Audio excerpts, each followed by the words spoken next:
Hi guys, Mark Law of Rational Wine, Consult Wine, 7 Key Wine Concepts. If you've been watching everything so far, then you've come a long way.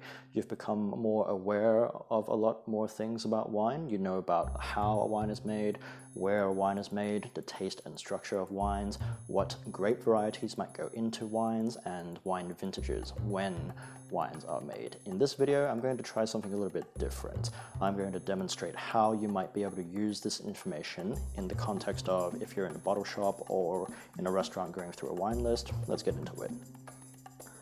So I walk into a bottle shop and we're just going to go and see what they have. They've got everything from bag and box wines to very expensive commercial champagnes, but what catches my eye is this.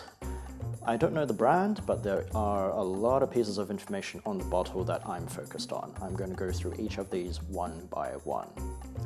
First, this comes from Spain, specifically the region of Rioja. I'll give you two options, hot or cold. When you think of Spain, what comes to mind? You're probably thinking hot.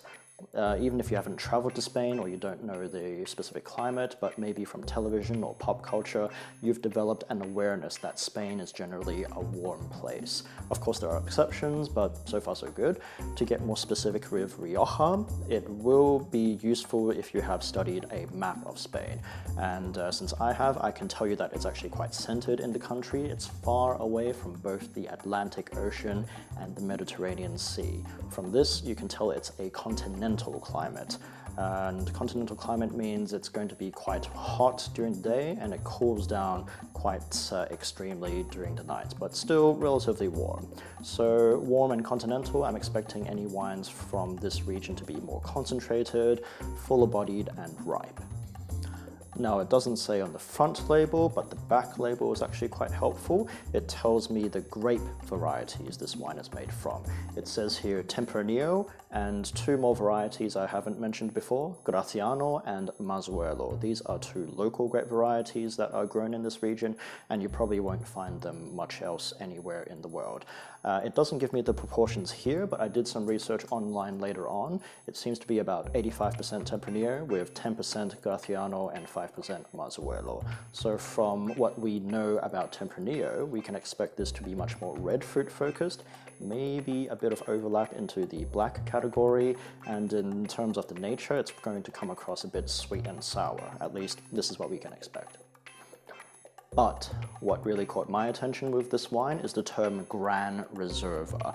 I haven't talked about this yet, so here's a brief breakdown. If the winemaker wants to label their wine Gran Reserva in Rioja, it's a legal requirement for the wine to be aged a minimum 5 years. Of those 5 years, at least 2 of those years must be spent in oak barrels and another 2 years at least in bottle. So that is a lot of time to have your capital tied up before you're even allowed to sell it. And with that much time in oak, you can expect at least a little bit of vanilla, cinnamon, coconut, baking spice, clove. You can see the complexity is rising. Now let's look at the vintage. It is a 2012 vintage wine, so this bottle has got about 8 years maturity on it. And wines with this kind of age, they're not quite common, so I'm getting pretty excited, but I'm also wanting to be careful. Maybe, is there anything wrong with the wine? Maybe 2012 was a bad vintage. Now it's time to do your research. I looked at Berry Brothers and Rudd. It was given a 9 out of 10 rating for the 2012 vintage in Spain as a whole. Wine Advocate actually has a vintage rating for Rioja specifically, and they gave it 92 points out of 100. So far so good. Finally, after all of that's been considered, let's look at the price. Me, doing what I do, I'm used to seeing Rioja Gran Reserva on restaurant wine lists at around $150 to $200 minimum. If that is what the restaurant is charging, then I can reasonably assume the restaurant paid $50 to $100 from the supplier or the importer. This bottle, this was priced at $40, but when I saw it, they had it on special for $30. Now the question is, do I think it's worth $30 to see what is inside the bottle? Of course, everyone's circumstances are different, but for me, yes, I think it's worth a shot, because I'm expecting this is going to be a medium to full body bodied wine with a lot of complexity and maturity. Really shut up and take my money. So I've bought the wine, I've taken it home, it's time to open it up and see if it meets our expectations. So let's pour myself a glass and let's see the wine and how it's showing. So first, the good news, it's clean, it's not faulty, and it's just showing nice and fresh and vibrant. Let's go through the characters. Very much fruit-driven, red fruit, as expected, sour cherries, strawberries, cranberries, raspberries, some floral tones as well, more dried, like dried roses, dried violets. And then those expected spiced notes coming from the oak, that cinnamon, clove, nutmeg, baking spice, coconut. So far, all of our explanations are being met. On the palate, nothing sticks out, everything seems to be in place, so it's balanced. The acidity is quite lively and fresh, it's not too sharp.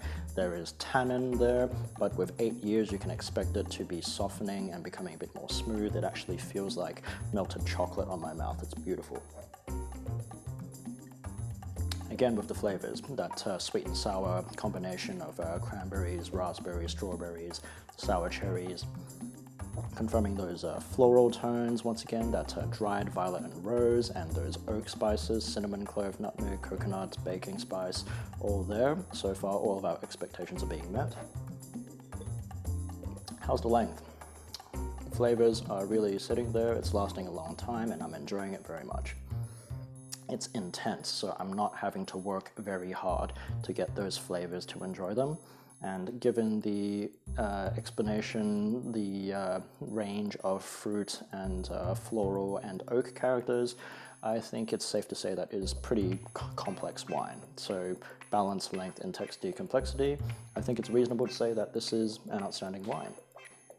So when I was in that shop, analyzing the region, the grapes, the winemaking, the vintage, and the price, that probably took me all of 10 seconds. Basically, there is the information on the bottle and the knowledge inside your head. You put them together and you can make a reasonable assumption of what's going to be in the bottle. The more you learn, the more confident you're going to be about making these judgments. If you want to learn more, I highly recommend getting the World Atlas of Wine by Jancis Robinson and Hugh Johnson. The most recent edition came out just last year, so it is quite up to date. Otherwise, if you enjoy your colorful maps and infographics, I recommend checking out Wine Folly.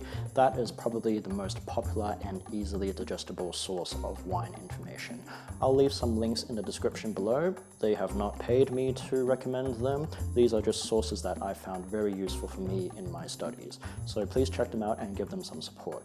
Thank you so much for watching. I hope you enjoyed. Please like, subscribe, share with your friends. If you have any questions, send me a direct message, an email, or leave a comment below.